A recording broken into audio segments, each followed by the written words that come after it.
welcome to All Steelers Talk, your home for everything Pittsburgh Steelers, presented by allsteelers.com.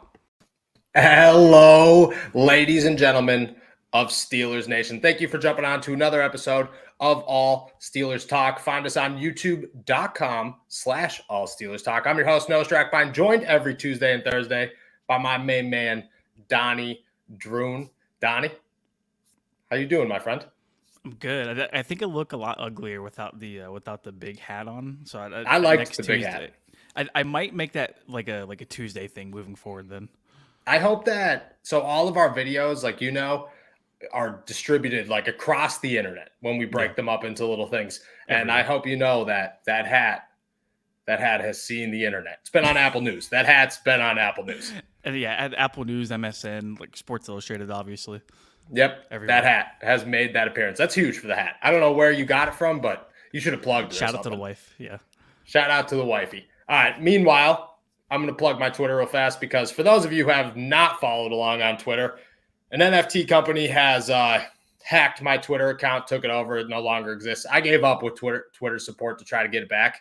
And I was just like, yep, we're going to start this one over. So find me again at Noah Strackbine,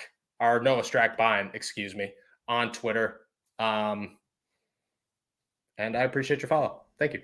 All right, let's talk some Steelers stuff. And unfortunately, we're talking Tyrann Mathieu again. I thought it was over. I thought it was done with. Kevin Colbert shut it right down. We were feeling real good. All right, well, what's next? If it's not Tyrann Mathieu, what is next? Here we are, 48 hours later, talking about how Mike Tomlin has called Tyrann Mathieu a fake Twitter account, got all of Pittsburgh Steelers Nation bumping because we all thought that they were all in on good old Tyrann Mathieu and that they were all out on Terrell Edmunds. Meanwhile, what's going on with Terrell Edmunds? Big conspiracy theories out there. There's a lot to talk about. All right, before we dive into it, let's give a little rundown here. Monday afternoon, Kevin Colbert says, we are not interested in a safety signing more than his or around his second contract. Tuesday, we talk about it. Wednesday morning, Tyrann Mathieu goes on some podcast. I don't remember the name of the podcast. That's my apologies. Says that he has been getting phone calls from teams, and the only name that he drops is Mike Tomlin. I get it. Memorable guy. Here it is. And then this fake Twitter account, which I want to drop some knowledge on, tweets this out. David Moss, who we are pretty sure doesn't exist, but he doesn't. Caught a lot of attention today. Sounds like there is a near 0% chance Terrell Edmunds is returning to the Steelers per my sources. The Steelers are trying to go big risk, big reward on the strong safety position. Tyrann Mathieu plays free safety for those who do not know. And this is a quote tweet above saying, hearing the Steelers are going all or nothing on safety Tyrann Mathieu per my sources. All right. First things first. That is fake. That is not real. So we're going to drop that. We're going to focus on the phone call from Mike Tomlin. Do you take anything from it? I do, but I don't. You definitely like to see the fact that Mike Tomlin at least reached out and tried to, put the feeler out there for Tyrann Mathieu. Which is something I feel like the Steelers should have done, whether or not they'll be able to afford him, whether or not Mathieu is actually interested in joining the team or not. I still feel like as long as you put that out there, hey, bro, would love to have you here. Cool. I could appreciate that. Am I reading super big into this? No. And obviously, with so many teams interested in the Honey Badger, for Mike Tomlin to stick out, definitely a good thing. 1,000% a good thing. Oh yeah. But here's the same thing. On the other side of the coin, teams have continually either opted out of signing Mathieu, or Mathieu has told them, no, bro, I don't want to go. We are running out of teams, Noah Strackbine. We are running out of teams for Tyrann Mathieu to play football with in 2022. It's basically right now, in my head, it's either down to the Steelers or the Saints, because I guess he did a interview and he said that he would love to play, and represent his hometown Saints because he played at LSU, obviously a big portion of his career in college. I can't tell you another team interested in him or who has at least made the cut right now. So is Kevin Colbert just lying? Look, at the Pittsburgh Steelers are terrible at their draft secrets. They are also terrible at lying about what they're actually trying to do outside of that, if that makes sense. It's a good business model, and that goes back to what Mike Tomlin said earlier this week, where he was like, look, we don't care what everybody else thinks. We don't try to keep up with the Joneses. We just do our thing, and as everybody can tell, pretty good track record with it, right? Yeah, they're okay. So I understand wanting to get safeties coming off of their first contract and still trying to get guys that are not proven veterans, but they have a little seasoning to them, but there's still room for growth and for them to kind of hit their potential. Mm-hmm. That kind of goes out the window, at least like when you're trying to fit players into a box or a mold when a guy like Tyrann Mathieu is available, no? Oh, yeah. I mean, I've said that from the jump. It's just like, this is Tyrann Mathieu. He makes your football team 1 billion times better than what it would be without him. Even if your other option is Terrell Edmunds, makes your team 1 million times better. There are no rules around time. It's like the Deshaun Watson thing. And like, the Deshaun Watson thing is very complicated, but just looking at it in a general sense, if it was a superstar quarterback and he was available, the option is to go get the quarterback. It's not, we have to weigh our options. No. That quarterback makes your team pretty elite. You go and get him. I think Tyrann Mathieu is one of those players, and there's not a whole ton of those players out there, but Tyrann Mathieu is one of those players that falls under that same category. Like, if he's there and you have an opportunity to go get him, you go get him because he's going to make your defense that much better. Now, we've had debates in the comments on here about him and Minka's fit, but I just don't think any of that matters at the end of the day. And that's going to stay my opinion, is that go get Tyrann Mathieu. Who cares? I think if just because we are accustomed to a Terrell Edmunds, Minka Fitzpatrick duo does not mean a Minka Fitzpatrick, Tyrann Mathieu duo can't succeed in Pittsburgh. I do think, and I will admit, that Edmunds obviously Edmunds and Fitzpatrick play better as like a duo as compared to contrasting what they do differently and what they excel at. But like, if you're a good defensive coordinator, like if you're a good football team, you go get good players, you go get great players, and you find a way to make it work. Find a way to make it work. And here's the thing that was brought up to me the other day. Terrell Austin is the defensive coordinator. And like, I get that Terrell Austin and Terrell Edmunds have a strong relationship, like a really, really strong relationship. But you're telling me that a defensive backs coach who is now running this defense added on to Mike Tomlin, who is a former defensive backs coach who loves to play defensive backs football, is not thinking the Honey Badger fits absolutely perfect in anything we're trying to do. It doesn't matter if it's what we're trying to do. Anything we're trying to do, he fits. I mean, Ike Taylor said it himself on his podcast like a week or two ago.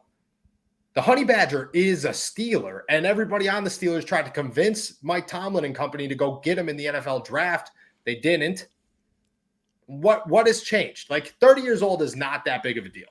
If it was 32, if you were hitting Joe Hayden age, but this is like Joe Hayden coming to Pittsburgh. Only better, in my opinion.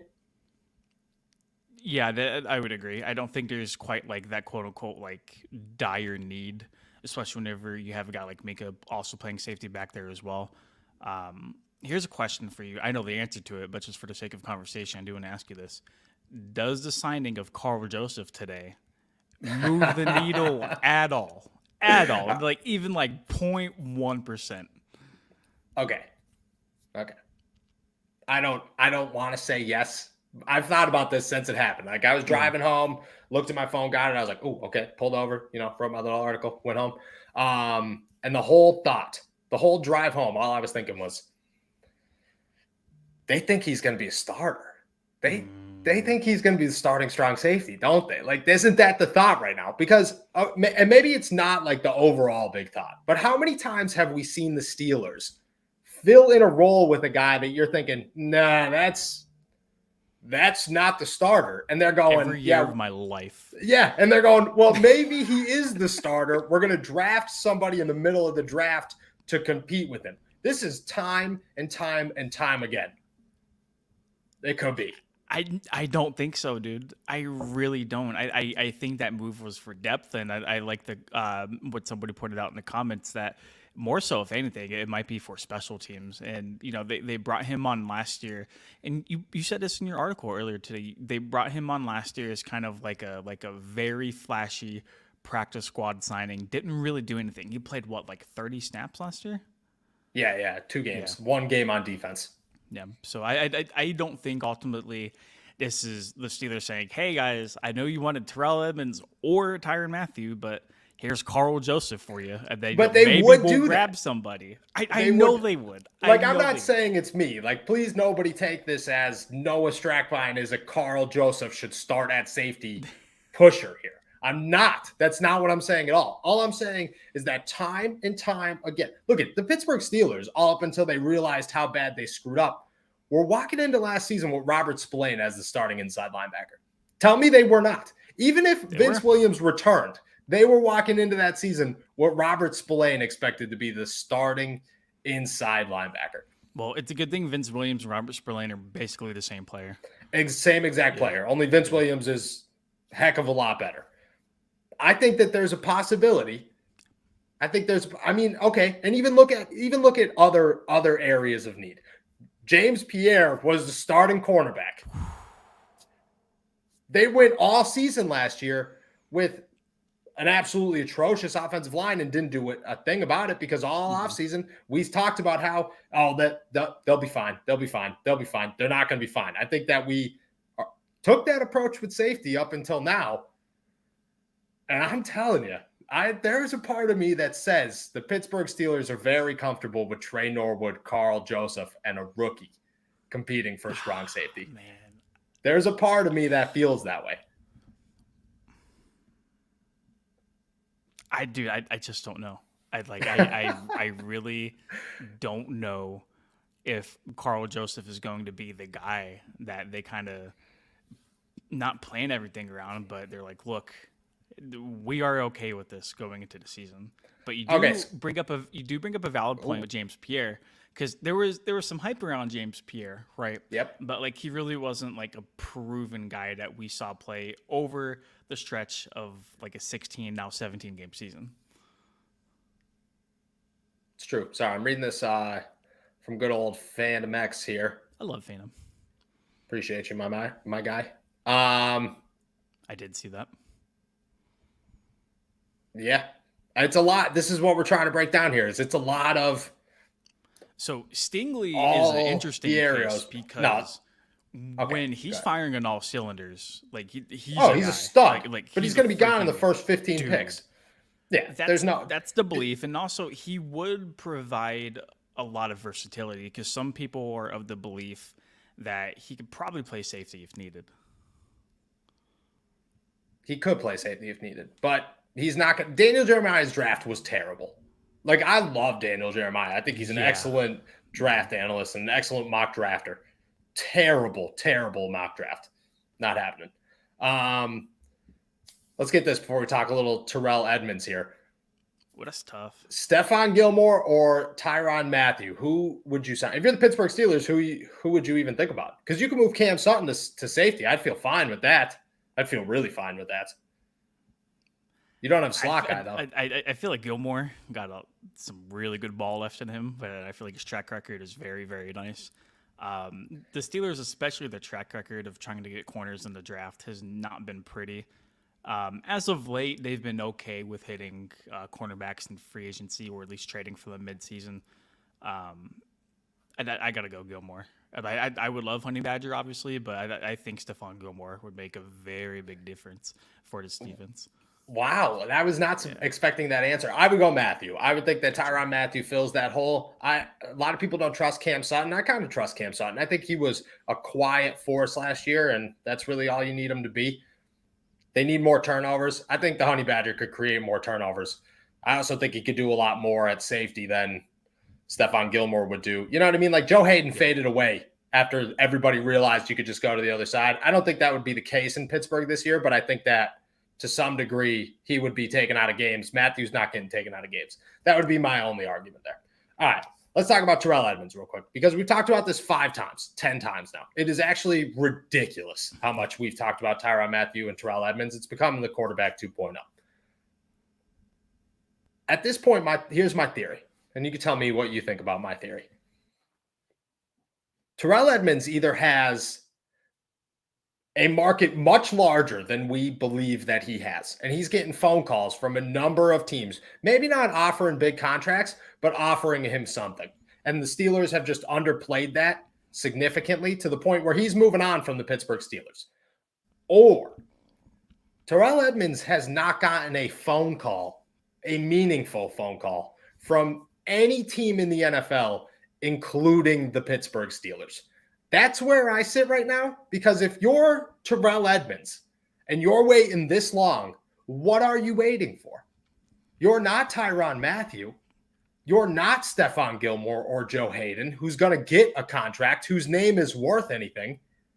It kind of feels as if he's either got a bunch of offers, and I think that's the slim chance, or the Pittsburgh Steelers and everybody else are just like, yeah, man, we don't care. We'll find another Terrell Edmunds anywhere, really. What's your thoughts on that?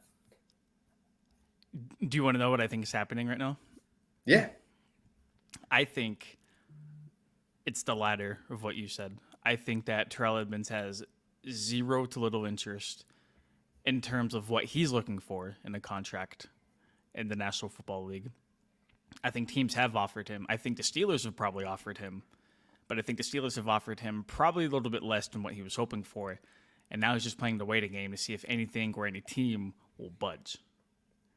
If the Steelers were not willing to pick up, I have it right here on Spot Track. If they weren't willing to pick up that $6.75 million option for 2022, Terrell is not getting that long-term deal from the Steelers. And like, if you're an NFL team, at least from like an outsider's perspective, what does Terrell Edmunds do at a high enough level to warrant paying him $5-6 million a year? Nothing. He doesn't. Nothing. He doesn't. And like he fit really good with Minkah because the Steelers are smart enough to put Terrell Edmunds in the box and not have him drop back in coverage a whole lot. And Terrell Edmunds did progressively get better during his career in Pittsburgh, but teams don't really value that. They value production. They value, hey, are you a playmaker? Can you make plays on the football? And Terrell Edmunds can't. Terrell Edmunds is not a dude who's going to get you 5-6 turnovers a season. He's not a guy that's going to. He's not Minkah Fitzpatrick, but he's not Jamal Adams on the other side of the token, right? Yeah. I mean, he's definitely no extreme, and to like in the money aspect of it, he's not worth what you've said he's probably expecting. I do think Terrell Edmunds is a starting safety in the NFL. I feel very confident about that. I don't think he's that top tier, and that gap between the guys like Tyrann Mathieu that get major contracts and Minkah Fitzpatrick and Jamal Adams and the rest of the safeties in the NFL is very wide, because you could be a starting safety in the NFL and make $3 million a year. That happens all the time. If you're Edmunds, how does Tyrann on the market impact what you do? Do you try to sign before Tyrann? Yes. To guarantee yourself a contract, or do you wait for Honey Badger to see what he's potentially getting, and then you're like, all right, well, I'm a few years younger. I still have that ceiling I could, probably reach. Here's what I've done. I've played with Minkah. I've played on a great defense. Here's what I think I'm worth. Do you know what safeties have gone for in free agency thus far? I can't say off the top of my head. Because I don't think that Tyrann Mathieu and Terrell Edmunds are anywhere near the same tax bracket. You know what I'm saying? Like, yeah, no, I totally. Tyrann Mathieu is going to get the bag. Terrell Edmunds is going to get $3 million. And I don't think his range between $3 million and $3.5 million is that significant. You know what I mean? Like, I don't want to say that he could move that much. I mean, maybe his agent's saying that. Maybe his agent's looking at him like, hey, dude, you should wait to see what the safety market looks like in the coming weeks. But how long do you wait? You don't go past the draft. You cannot sign after the draft if you're Terrell Edmunds.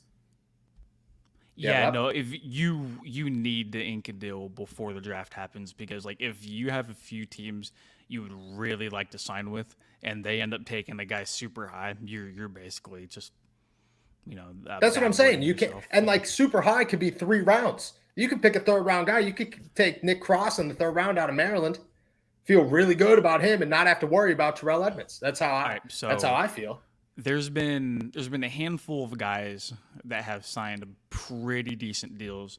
The leading like market value guy right now would be Marcus Williams, who signed that fat deal in Baltimore, 5 years, $70 million. That's $14 million annually. Then you have guys like DJ Reed, who went for $11 million annually, and then Justin Reed, who went for $10.5 million annually. And then you got like Marcus May, who signed a 3-year, $22.5 million deal, and then Jordan Whitehead, a 2-year, $14 million deal right there. Jordan I guess Whitehead's when I'm signing. That's where my mark is. yeah, If Jordan Whitehead's getting yeah. 2 years, $14 million, I'm looking at teams and saying, I want that deal. Terrell Edmunds isn't getting more than that deal. He wasn't coming into free agency No, not thinking at that all. either. So I think that should have been the mark. Like Jaron Curse signed with the Cowboys for 2 years, $10 million. Jabril just signed for 1 year, $2 million. I mean, like I really think between like that $2 to $5 million is probably where he's going to land. That's what I'm saying. So And you know, if you're the Steelers, that's perfect though. that is perfect. But that's where my theory comes full circle here. If that's your gap and your gap is not moving and players are going for your gap, why are you not amongst them? Juju Smith-Schuster took 1 week before he realized, all right, my best offer is to return to the Pittsburgh Steelers. Terrell Edmunds does not need a whole month before he's saying, okay, I got to return to the Pittsburgh Steelers. I do personally believe that the Steelers might have already given up on Terrell Edmunds. I think not as a starter, just in free agency. I think they sent him an offer and they're like, look, like we're not going to budge. We have other options. If you want to come back, here's a number. Call us. But I think they know. I think they know that Edmunds does not have this like crazy market value that he probably thought he had heading to free agency. I agree with that. So I think it's so low that it's bad. Worst, yeah, I think at worst they're playing the long game. Look, Terrell, by the time the NFL draft comes around, you don't have a team.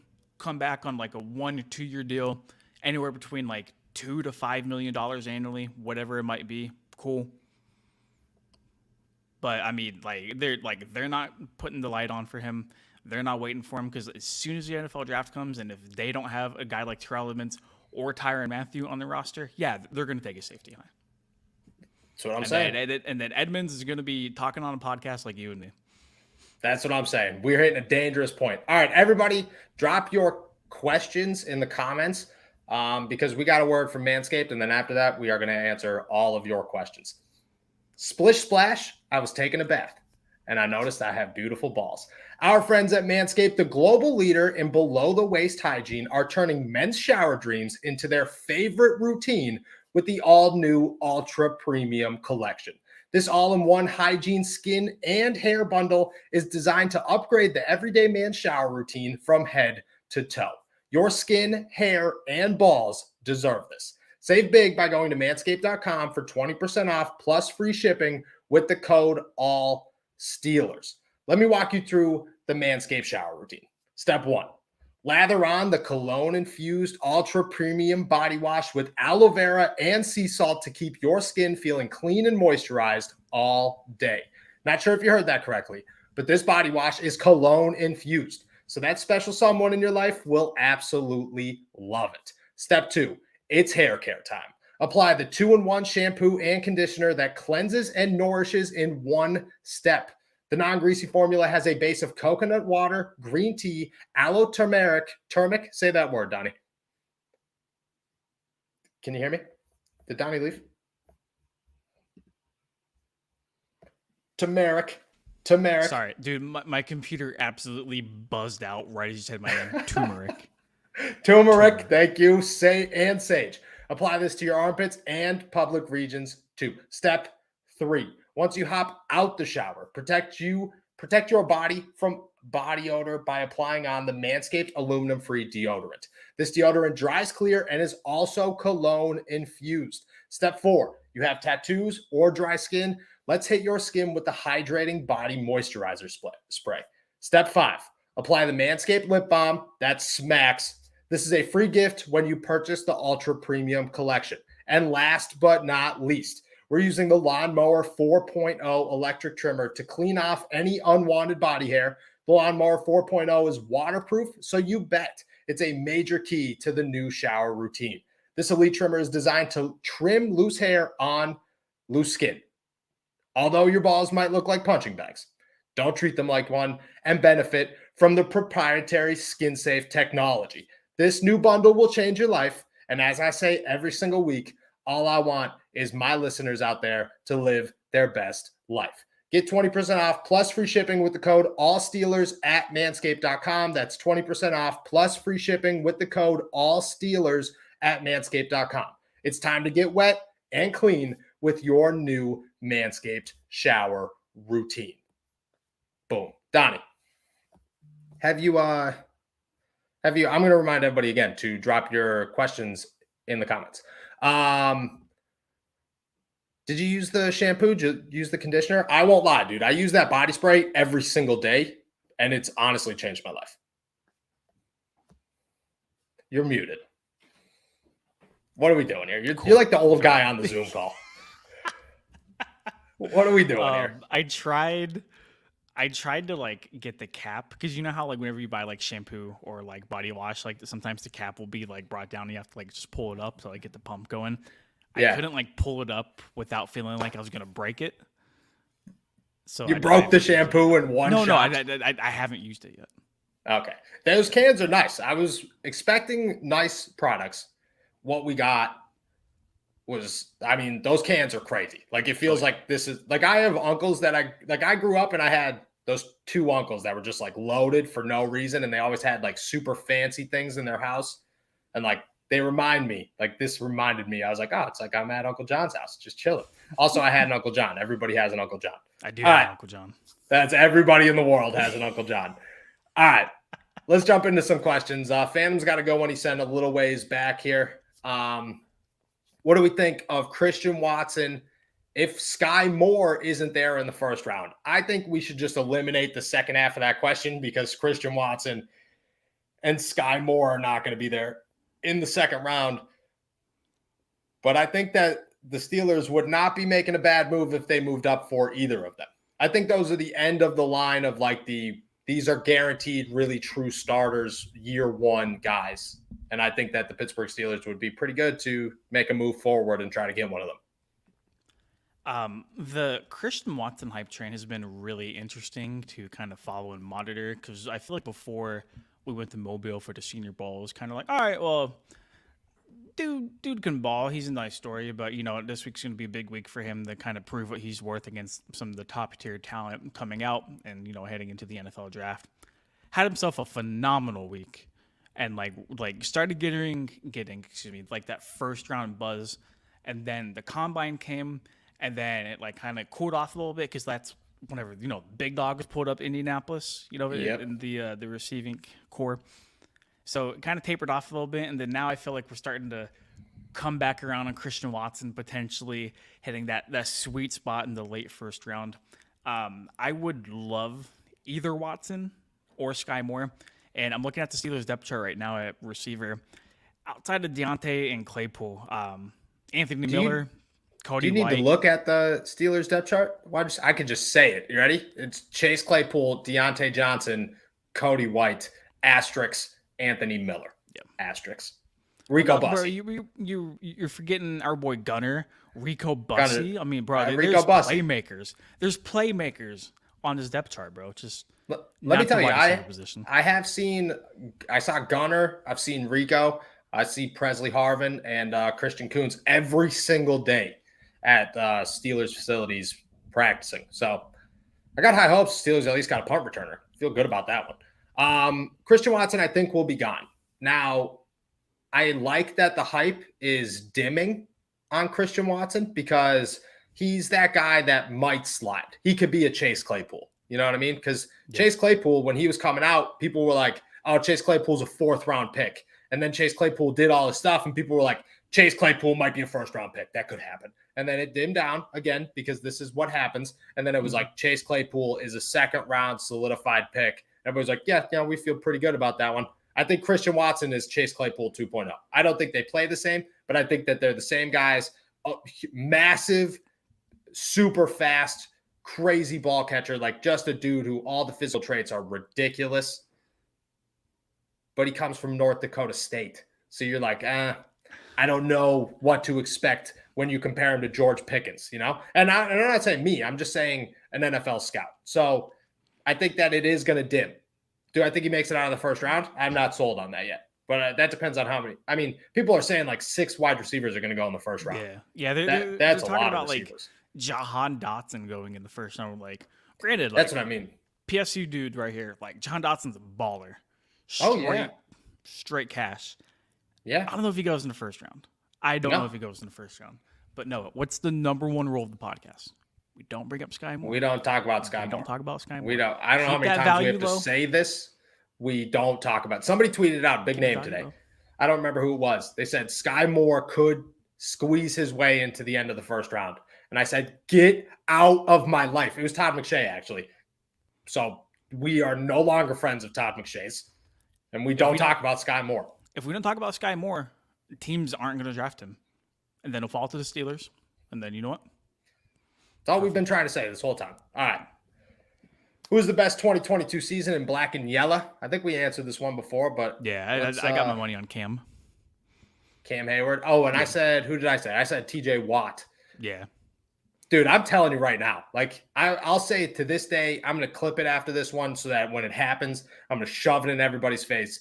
TJ Watt is going to break the sack record in 2022 if he's healthy for an entire season. And I'm talking like shattering the sack record. It's going to be ridiculous, especially with my dude, Jannard Avery, joining the group. Yeah. I don't know what to expect from him, but I feel good about it. What is our dream 1st-round pick? Is this Jordan Davis? Lonnie? I believe that's Lonnie. It's also mine. Jordan Davis is easily my dream pick. Dude's a monster. Absolute stud.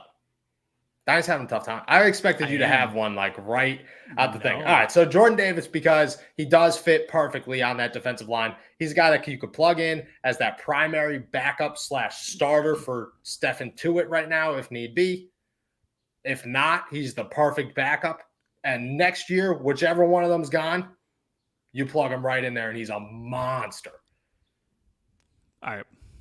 Yeah, I think I have mine. Obviously, this is a dream, so you can't take it too far. You know it's not going to happen, but whatever. Kyle Hamilton. Oh, my gosh. Go Kyle Hamilton. Everyone's pick is Kyle Hamilton. The dream pick, and I'm giving you the dream pick. The answer is Kyle Hamilton always. What's a realistic one? Okay. I said I was a big fan of Kyler Gordon, the Washington cornerback, just because, his versatility to be able to play inside the slot and as a boundary corner. I think he's extremely athletic. Jordan Davis, obviously, is a very, very top pick. But, I don't think it gets to the Steelers, bro. I don't think so either. I don't think he gets there.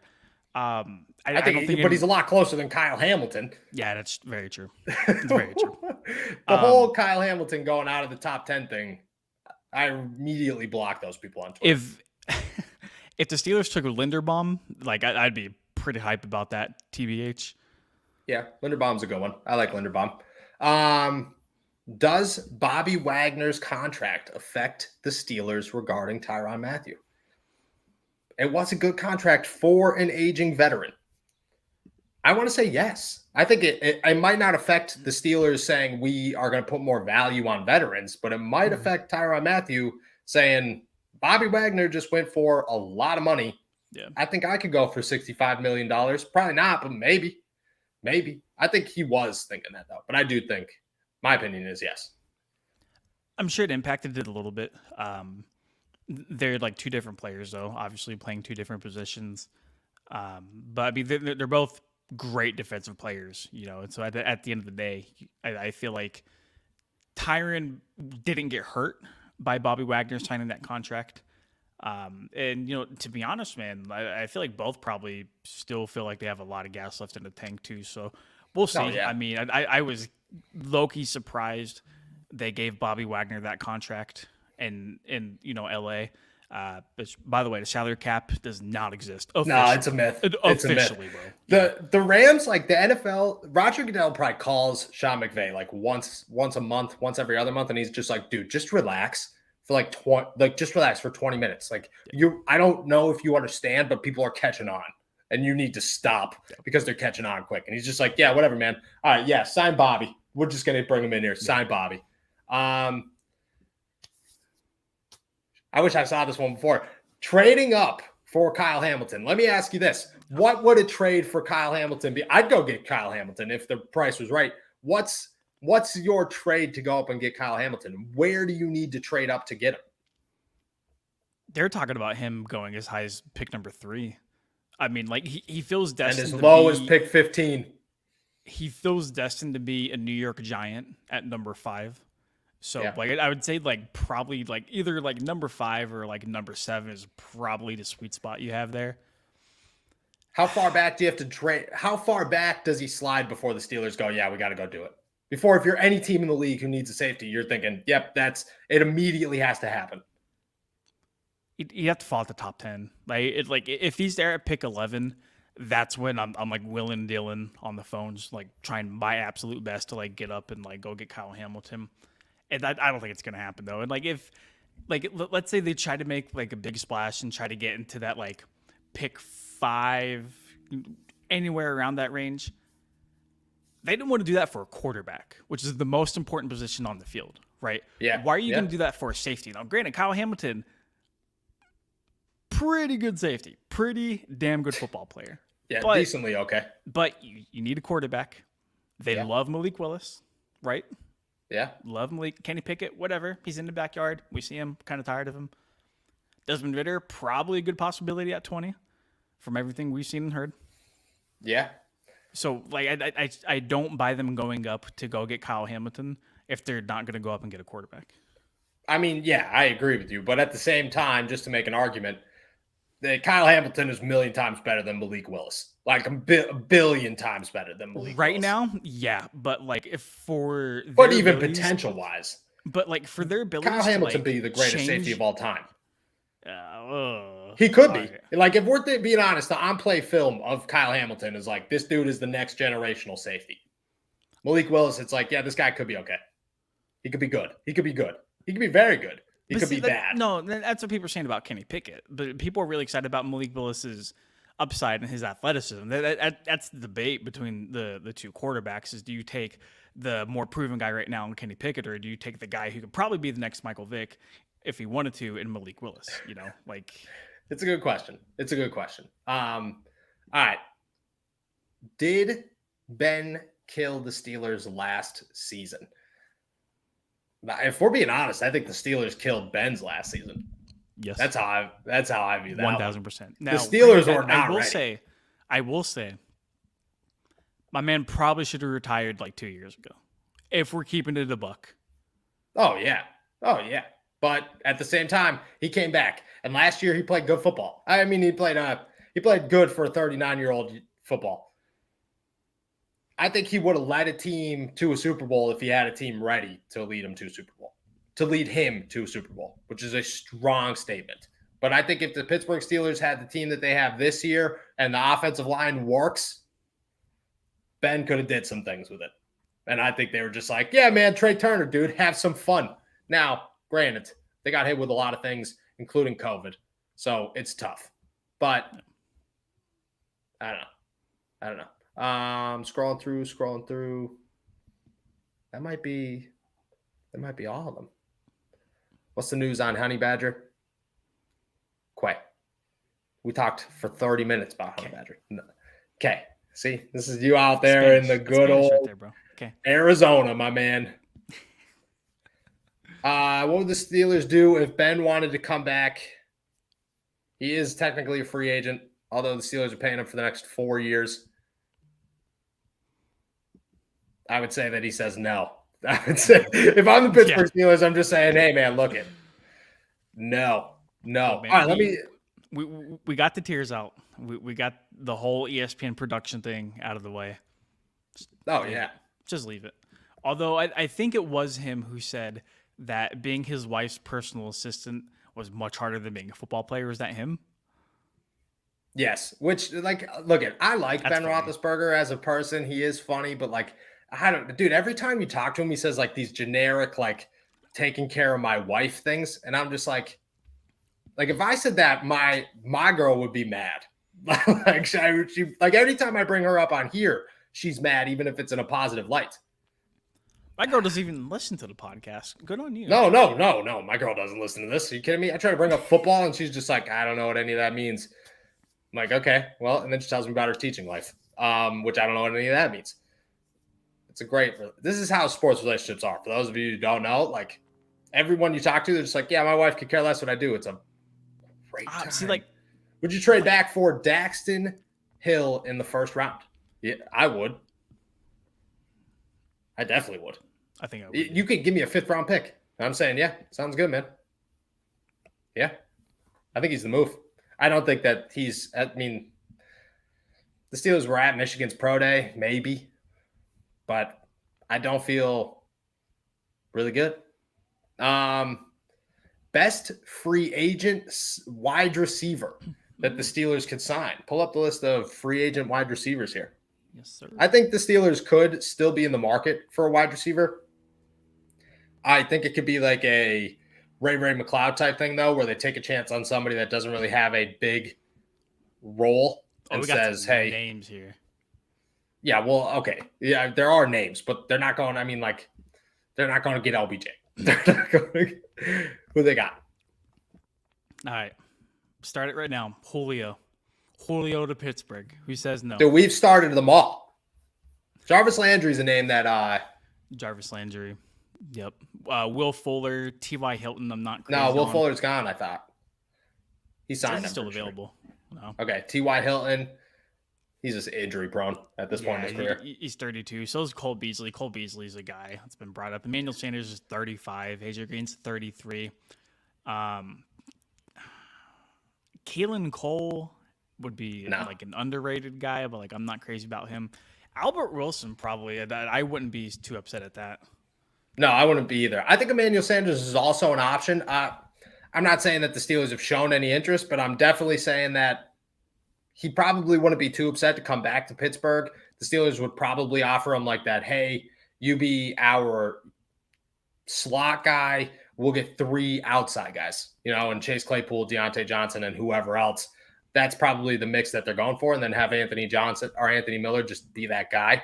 Like I said, though, a couple of weeks ago, Cody White, dude, seems to have a hook on Mike Tomlin that nobody seems to understand. But everything that I hear all the time is that Cody White has an opportunity this season. And it kind of scares me. Marquise Goodwin is 31, still a free agent. And like the Olympic runner. Speed. Yeah, dude. Speed. But he's never really super upset at that. No, me neither. But I don't know. It just feels inevitable that like they're going to take a receiver early in the draft. Yeah. So that third guy either has to be a slot guy or has to be a guy that's comfortable just being like a backup, which is tough to come by because you're either going to find like a really low end backup or a high end slot guy. I don't think there's really much in the middle that we're going with. All right, things are getting a little crazy here right now. Do you think it's possible to get rid of Tomlin soon for Brian Flores? Aiden, bro, we love you, man. We appreciate you so much on the show. What are you talking about, dude? The Steelers are not going to get rid of Mike Tomlin ever, for multiple reasons. For one, he is literally the Steelers culture. Like you get rid of Mike Tomlin. Do you understand how bad you lose the locker room? Bad. 2, there's a lot of comments about him becoming a GM and Flores taking that position. I don't think Tomlin ever envisions himself as a GM. I think that Tomlin's the guy who made the call, right? He does, but he makes those calls. He's always making those calls. Yeah. I don't think he wants to be the dude sitting behind a desk all the time, though. Colbert, like Tomlin's at every practice in everybody's face. Colbert's at practice once a week, and he's just standing there in some jeans. I don't think that's Tomlin's lifestyle.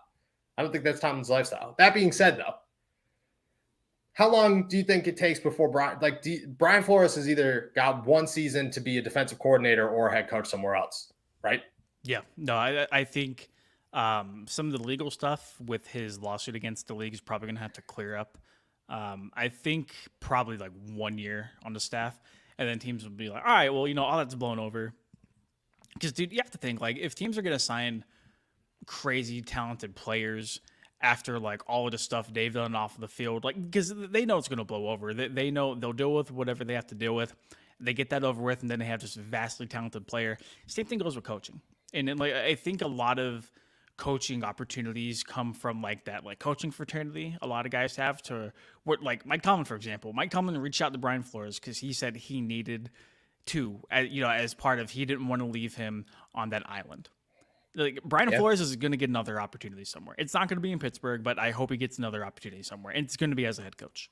Yeah, it should be as a head coach. I think it could be anywhere. And I like the fact that the Steelers brought him in on nothing major because there's no stress to say, oh, the Steelers take a loss when he leaves, because they do take a loss, pretty significant one. But like if he was their defensive coordinator, which there's a question in here about him becoming the head defensive coordinator next season, I think they like Austin, and I think Terrell Austin has a lot of potential. I also think the entire defense loves Terrell Austin. Like they're going to love Brian Flores, but they all understand that Brian Flores should be a head coach. And that's the way the NFL works, is everybody's part of this business, players and coaches included. Yeah, so I don't think Brian Flores is like buying real estate in Pittsburgh whatsoever. No, he probably knows that like he's going to be gone somewhere within the next year. Yeah, it's like Donnie Droon on the All Steelers Talk podcast when he had to branch out and go cover Arizona State, do his thing. We all knew it was coming. I'm still here. We all knew it was coming. It's all right. Bigger roles. Allsteelers.com. We could say allsteelers.com. Okay. All right. Second round running back. I'm saying no. I wouldn't.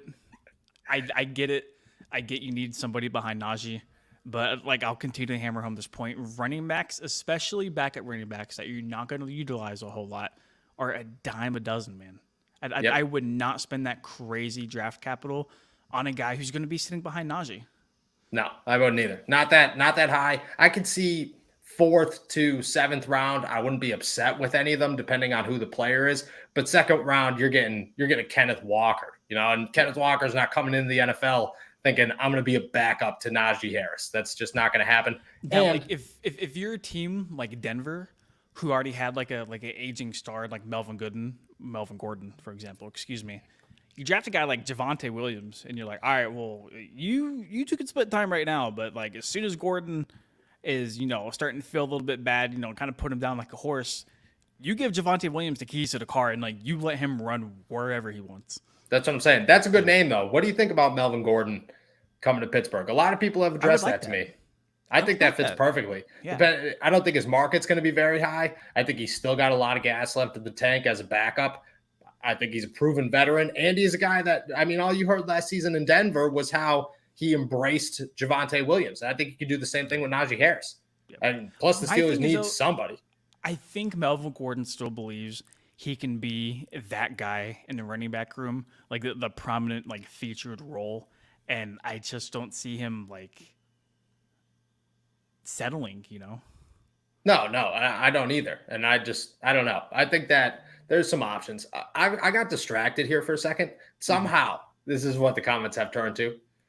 This is a long conversation about whether or not the Pittsburgh Steelers should bring back Antonio Brown. Did you see where he was like, I'm not getting surgery until I sign with an NFL team? And like, sure, I get it, because like the NFL team would like pay for said surgery once he like finally gets it. But like, I didn't really have a problem with that. The thing that really made me laugh was he was like, all these guys are getting paid. Why am I not getting paid? Bro, you are 2 seconds away from a mental breakdown at any given point in any given day. There's so much here.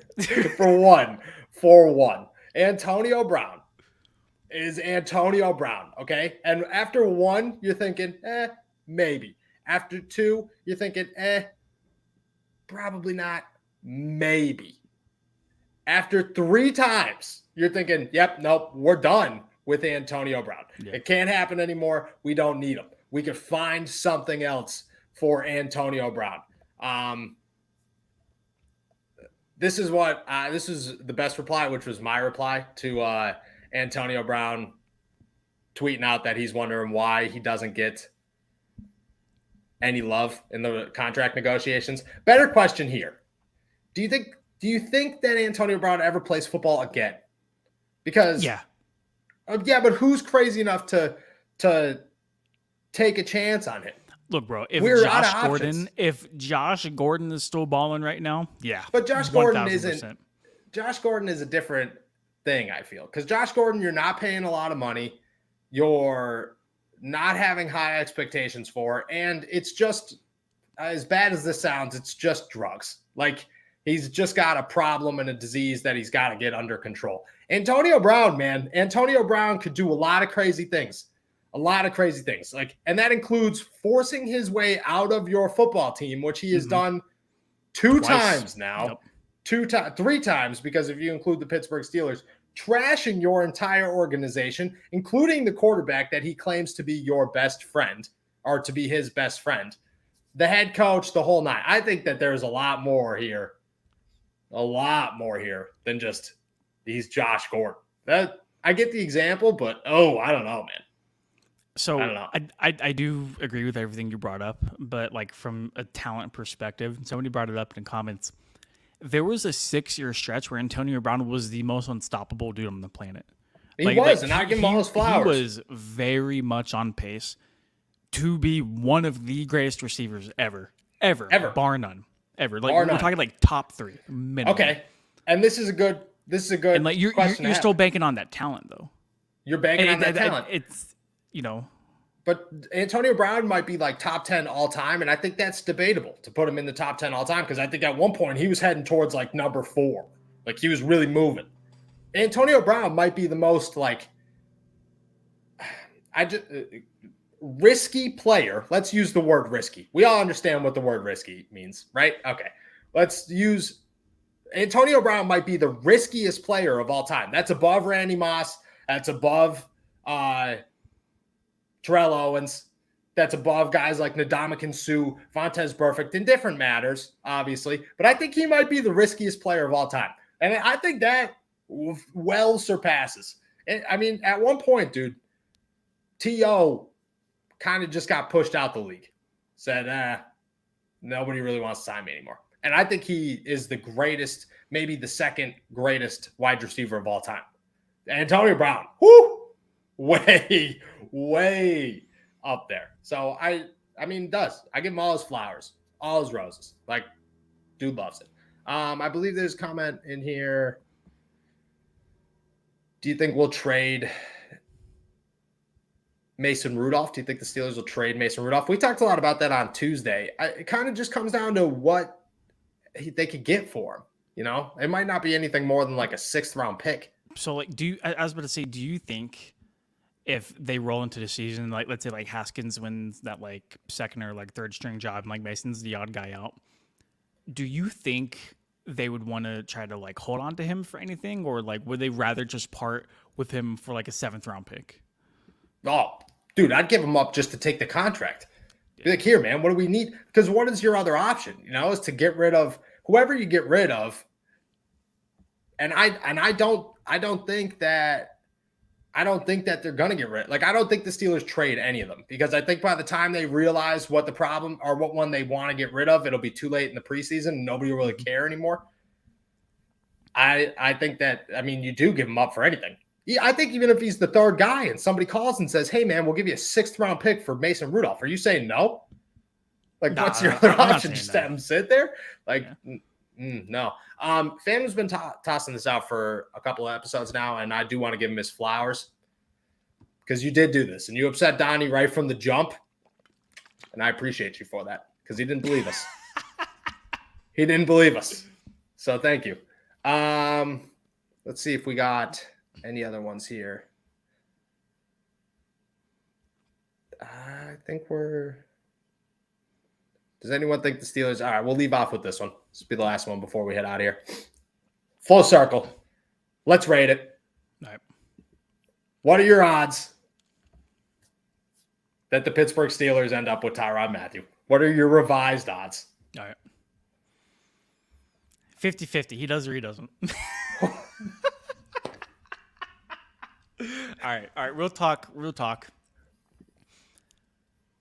I think the interest is there between both parties. Okay. It's going to be a matter of, I think, money for Tyrann Mathieu. Obviously, I think money is very important to him, and it should be because he's a very talented player. He's one of the best safeties in the NFL when he's on the field and healthy. Yep.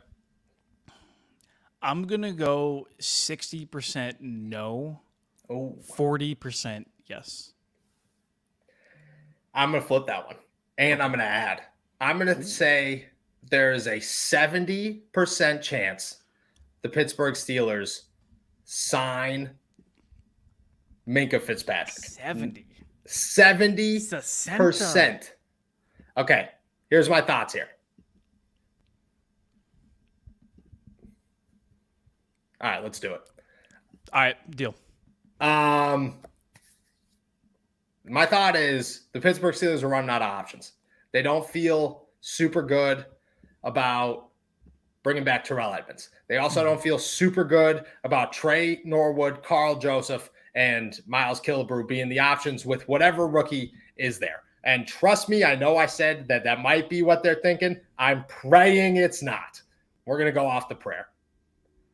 Tyrann Mathieu is going to be a guy that's pretty much unstoppable when it comes to his market. You can't lower it. You can't adjust to it. But at one point, he's going to look at the Pittsburgh Steelers and say, yeah, man, I do want to go be a Steeler. And Mike Tomlin's going to say, yeah, man, I want you to be a Pittsburgh Steeler. They'll figure it out. Omar Khan will come through with some crazy magic to make his cap hit.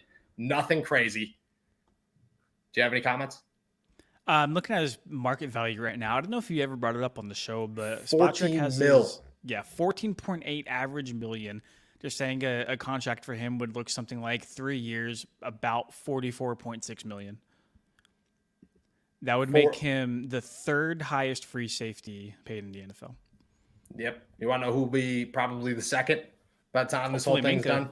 Minkah Fitzpatrick. Yeah. I don't think that Tyrann Mathieu takes that huge deal. I think that Mike Tomlin talks him down a little bit. And then I think Omar Khan does his magic and comes up with like a $4 million cap hit in 2022. I'm feeling beautiful about it. 70%. Donnie says 60% no. Either way, we're giving a jersey when he ends up in Pittsburgh. Thank you, everybody, for jumping on to another episode of All Steelers Talk. Find us at youtube.com/All Steelers Talk. Make sure to like this video, subscribe to us, be a friend, tell a friend to go use our promo code for 20% off and free shipping at manscaped.com. I'll be back tomorrow with Derek, talk some draft stuff. We'll see you then.